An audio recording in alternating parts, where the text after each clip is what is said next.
There is a scheme of Riamuto trying to create 46 against 1, where he wants to build other tribes to counter the mountain, because he knows since the mountain made him president, it is the only way where he can lose the presidency. There is a narrative that's going on which is anti-mountain, and is being built by the system. You remember even the same narrative once they wanted to implement it on Ruto, where they said that the Kalenjin and the Kikuyus have ever been present, so they must vote another one. What pains me more is the person who fought that narrative is the one now entrenching 46 against 1. It is so unfortunate, because the 46 against 1 benefits Riamuto, because there will be unrest, there will be fighting, so he will have a chance to grip onto power through chaos, because he's so determined to take over power. There's a man who did an interview, and he talked about this, and this is what they put in the common man. He said these statements. Here's a tape. Mimi ninashukuru Nyanza kwa babaga Raila, kwa sababu yeye ndio amesuia Kikuyu hapana ingia Nyanza, lakini wa Kikuyu ameingia kila pahali kunyanyaza watu. Ile shamba yote ya msungu yuko nao imekuwa ni wasungu ndio. So that is the man. He's trying to paint a narrative that through Odinga they brought Kikuyus from entering Nyanza, and that the Kikuyus are everywhere in Kenya, which by the way is true because of the nature, because of the population, the nature of business, the civilization that started in mountain Kenya. And it is a dangerous narrative which points as if other communities who are suffering in the hands of the mountain, which is unfortunate. That narrative is being done by the system. Riamuto, on the other hand, is coming out to say that he must unite Kenya, yet excluding the mountain. Because we have eyes, we can see. The good thing that even other communities are not buying it, because when they came out to riot, the entire Kenya rioted against Riamuto. So he's trying to change the tide. It's the reason I'm saying that Gachagua should also be wise to stop stamping about the mountain, because it is doing him more harm.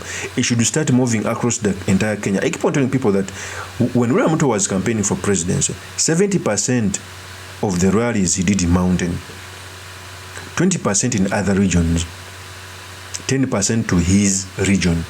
That's what Rigathi Gachagua needs to replicate. The mountain has already moved on. What Rigathi Gachagua is supposed to do 50% rallies in the western, 30% elsewhere. Because Riamuto was steadfast. Today he was in Nyanza. You clearly see that everyone who stood out to speak was speaking anti-mountain. Is building a narrative being helped by Raila Amolo Odinga, because of that hypocrite Raila Amolo Odinga, who never stands on his words, who has taught bad manners to different politicians that you can be in opposition and join the government anytime leaving your other people. So that narrative must be broken. The good thing, even Rigathi Gachagua first solidified the mountain. Now it is time for Gachagua to move across the country. Don't wait for Kalonzo, because those people are waiting for you. Ever since Rigathi Gachagua went, we've not seen Kalonzo making a rally and all. Eugene Wamola, they are waiting for him. So it is time for him to move even without those people, because those people lack the quorum to move across the country.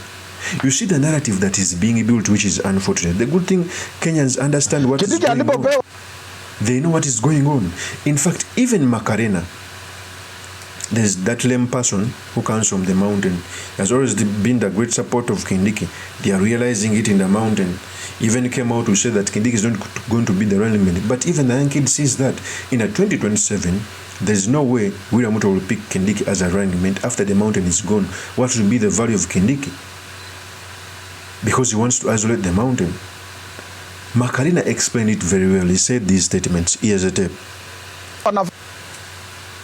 Kazi tulijua hata sisi tutakuwa na power, lakini Kindiki amepewa power, amekuwa wiki mpaka Gachagua anasukuma president pale kwa kona kusunguka kupeana pesa, sio kusukuma Gachagua. Kindiki kusukuma Gachagua ni kukaa Mount Kenya. Lakini nataka kumwambia Kindiki hivi, na niambie Wameru, wale wanaweza pea mtoto wenu wa India, alipewa ile nafasi ndiye alete kura za hapa mlima, si za Kenya. Kama Ruto alimpea nafasi hiyo alete kura za Kenya, angeleta akina Njoo, angeleta akina Mudavadi, Kenya yote imewekwa pamoja, angeleta akina Ndwale. Na most likely Kindiki akifikiria Ruto ni rafiki yake, kura sikimkataa, Gilande Ziwanga atakuwa deputy president. Oh, Gilande Ziwanga atakuwa deputy president. Huyu akicheza kubebana na pesa na mabagi yenye ieleweki. Pale yeye Kindiki anafaa awe na program. Nyumbani unabeba pesa ya nini kuenda na pesa nyumbani? Kwa hivyo kama uliamua umepea Kindiki Mount Kenya, Kindiki hataweza. Hata wale MP wako nyuma yake wanakunda. Kindiki was no match for Gachagua for the Mountain Kenya. Let me first ask you, you think William Ruto was stupid by then when he was picking his running mate and decided to pick Gachagua? Yet Professor Kithure Kindiki had the most experience in politics, was them in Hague as a lawyer, he was deputy speaker in the Senate, he was the majority leader I think in the Senate, and he picked Rigathi Gachagua because William Ruto had a hand of God on him by that time. If you want the Mountain Kenya vote, let nobody lie to you. You must pick a Kikuyu because they're majority. And then Ameru as a speaker. That's the truth. Kindiki has more orator powers than... No, Gachagua has more orator powers than Kindiki. Gachagua was more richer than Kindiki.